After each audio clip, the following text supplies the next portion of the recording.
तः प्रवृत्तिर्भूतानां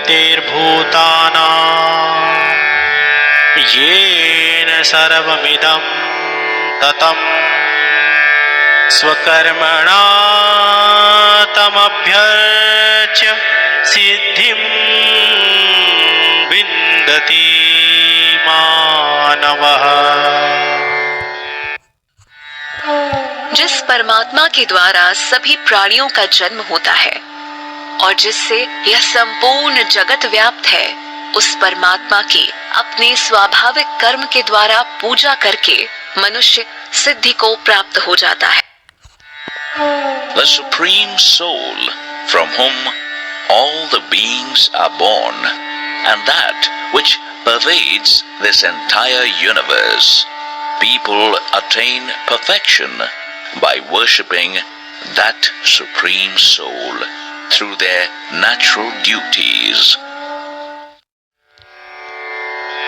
श्रेयान् स्वधर्मो विगुणः परधर्मात् स्वनुष्ठितात्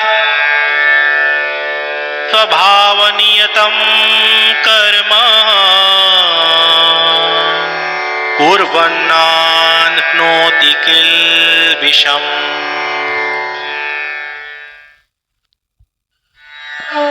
भली प्रकार किए हुए दूसरे के धर्म से अपना गुण रहित धर्म ही श्रेष्ठ है, क्योंकि स्वभाव से नियत किए हुए स्वधर्म रूप कर्म को करता हुआ मनुष्य पाप का भागी नहीं होता।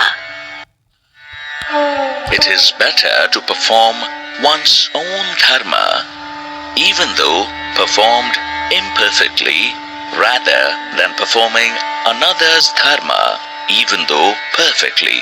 Because a person performing the duties ordained by one's own nature as their own dharma doesn't incur any sin.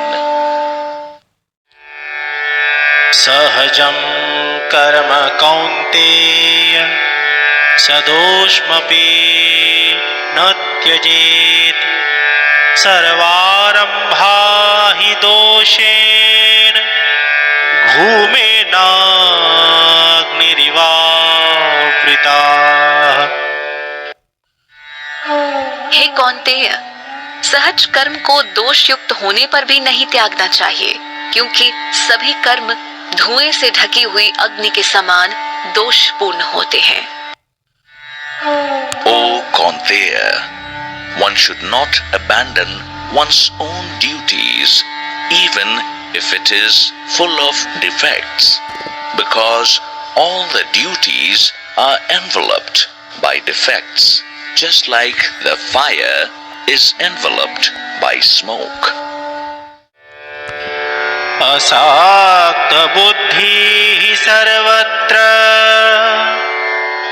जितात्मा विगत स्पृहः नैष्कर्म्य सिद्धिं परमां संन्यासेनाधिगच्छति। जिसकी बुद्धि सब जगह आसक्ति रहित है, जिसने अपने शरीर को वश में कर रखा है तथा जिसकी कोई लालसा नहीं है, वह मनुष्य संन्यास योग के द्वारा नैष्कर्म्य सिद्धि को प्राप्त होता है। A person with his intellect free from attachment everywhere, whose body is under his control and has no desires, that person gets free from actions and attains the supreme perfection through sannyasa yoga. सिद्धिं प्राप्तो यथा ब्रह्म तथाप्नोति निबोध मे समासेनैव कौन्तेय निष्ठा ज्ञानस्य या परा। हे कौन्तेय, सिद्धि को प्राप्त कर पुरुष किस प्रकार ब्रह्म को प्राप्त होता है, उस ज्ञान की परा निष्ठा को तू मुझसे संक्षेप में समझ। there, listen from me about that supreme state of knowledge through which Brahma is attained by the one who has reached perfection.